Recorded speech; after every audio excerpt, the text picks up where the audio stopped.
नमस्कार. आज आम्ही निघालो फिरायला म्हणजे सोमठाण्याला जाण्यासाठी. जाताना आम्ही शेतात थांबलो. पाहतो तर काय, कालच्या झालेल्या जोरदार वाऱ्यामुळे जांभळीचे झाडच पडले.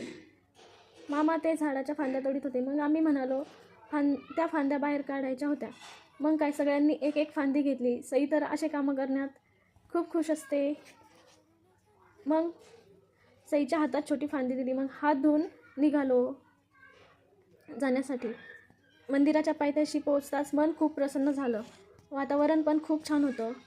मग पोहोचलो रेणुका मातेच्या मंदिरात. पोहोचलो, दर्शन घेतले. दर्शन घेऊन आम्ही मंदिराच्या बाहेर आलो. बाहेर आम्ही महादेवाच्या मंदिरात दर्शन घेण्यासाठी गेलो. महादेवाचे दर्शन घेऊन परत परशुरामाच्या मंदिरात दर्शन घेतले. मंदिरावरचे दृश्य डोळ्यात लपवून ठेवण्यासारखे होते. आणि मग आम्ही पिठाई देवीच्या मंदिरात आलो. तिथं मंदिराचे काम चालू आहे. देवीचे दर्शन घेऊन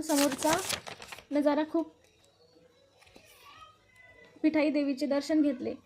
समोरचा नजारा खूप निसर्गरम्य आहे. एकीकडे समृद्धी महामार्ग आणि समोरच्या दुसऱ्या डोंगरावर जगदंबा मातेचं मंदिर आहे. मग गेलो डोंगराच्या छोट्या तळ्यावर आणि आता निघालो